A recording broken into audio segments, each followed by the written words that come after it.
Shugabannin kasashen IAS guda biyu sun tura sako da takarda wadda take nuni da cewa suna buƙatar a ci gaba da tattaunawa tsakaninsu da tsohuwar ƙungiyarsu, wanda shine abubuwan da aka fi tattaunawa a kafofin yada labarai daga jiya zuwa yau. Wannan shine abin da zamu tattaunawa a cikin bidiyon wannan namu da kuma fayyace muku wasu abubuwan da wanda suka bayyana labarin ba su fayyace muku ba domin wata mummunar manufa da take kulle a cikin zuciyarsu. Ku biyo mu domin ku gane abin da muke so mu ganar da ku.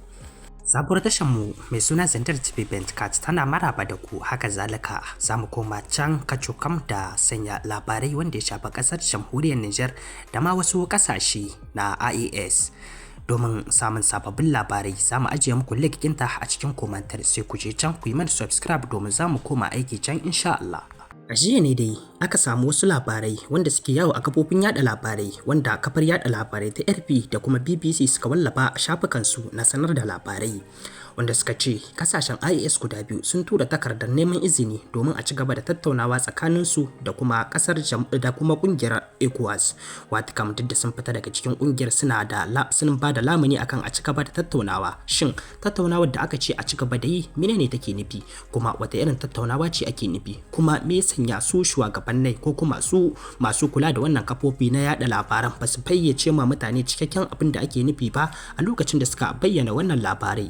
Kowa dai ya sai irin alƙiblar da wannan sojojin da suke jagorantar kasashen IAS ke tafiyar da mulkin su akan yanda suke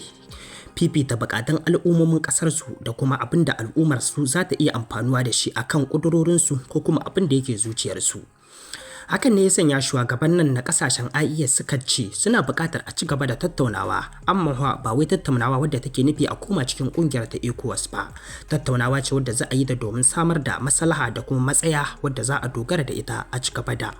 zamantakewa tsakanin kasashen ko kuma tsakanin bangarorin guda biyu, wanda za a ci gaba da yin ta cikin girmama juna da kuma mutunta juna ba tare da fuskantar wata matsala ba ta kowane bangare. Kowa dai ya sani al'ummomin kasashen IAS al'umma ce wadda take shiga cikin kasashen duniya daban-daban domin neman halalin su, ba wai neman wani abu wanda bai shafi halal ba. To wannan dalilin ne ya sanya su shugabannin wannan suka ce to babu yanda za a yi suna ganin al'ummar su suna shiga cikin wasu kasashe ba tare da suna da yarjejeniya da kasashen ba, ko kuma idan suna tunanin za a iya musguna ma al'ummomin kasashen su wanda suke shiga cikin kasashen, to dole ne su ajiye duk wani girman kai da suke da shi, haka zalika su samar ma da al'ummar su mafita. Wannan shine tattaunawar da ake nufi a yi ba wai ba. Kowa dai ya san yadda kasashen wannan na ECOWAS suka fusata da kasashen IAS, kuma kowa ya san irin matakin da za su iya ɗauka domin su ga sun muzanta al'ummar da suke zaune a cikin kasashen IAS, duk da kuma a sanarwar da suka bayyana a kwanakin da suka gabata na tabbatar da fitar kasashen daga cikin tsohuwar kungiyar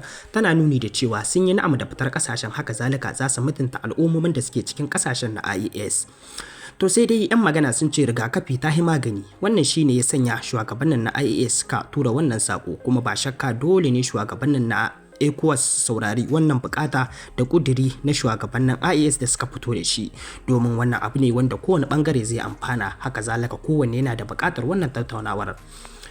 So amma me ya sanya wannan kafofi na yada labarai na kasashen turawa wanda suke marama kasashen ECOWAS baya ba su so su furta abin alkhairi a cikin kasashen wannan na IAS? To kamar da yadda kuka sani ba a canza mutuwa suna, kuma mugu ne ko da ya tuba sunan shi yana nan. Wannan dai tsohuwar adawa ce da gaba wanda kafofin yada labarai mallakin turawa suke ma wannan kafofin na yada labarai, duba da yadda aka yi baran-baran tsakanin mu da kuma uwayen gidansu a cikin kasashen mu, har ma da yadda ake tafiya a yau da kullum, wanda shi wannan shafin na RP an dakatar da shi da watsa labarai a cikin dukkanin kasashen na IAS, kuma ba shakka yana fusace da wannan kasashen. Wannan shine kaɗan daga cikin dalilin da ya sanya ba su so su furta alkhairi akan abin da ya shafi kasashen IAS. Kamar yadda kuke gani, wannan a ranar ne yadda ake sauke tutoci na kasashen IAS wanda suke daure a cikin tarayyar Najeriya. Wannan kamar yadda kuke gani lokacin da aka saukar da tutar kasar Mali ne daga karfan da take makale, wato a wuraren da yake akwai tutocin da suke cikin wannan kungiya ta ECOWAS. Haka zalika su kansu sauran tutocin na kasashen guda biyu, wato Niger da Burkina Faso, su ma an saukar da tutar su daga inda suke a daure a cikin tarayyar Najeriya, wato Abuja. Wannan shine abu da ya kamata ku gane akan abubuwan da suke wakana na yau da kullum tsakanin shugabannin kasashen ECOWAS da kuma na A.E.S da kuma bambancin da yake tsakanin su. Kowa ya san yadda shugabannin ECOWAS suke da taurin kai, haka zalika suke da naci akan abin da suke so sabanin abin da al'ummar kasashen su suke so. Su kuma shugabannin A.E.S suna da naci ne akan abin da zai amfani al'ummar su, ba wai abin da suke gani a ransu ba ko kuma su bi dokin zuciya su yi abin da suka ga dama ba. To Allah ya taimaki kasashen mu, Allah kuma ya kare kasashen mu, Allah ya kai mu babban matsayin da duk wani maki ba zai so ya gani ba. Amin summa amin.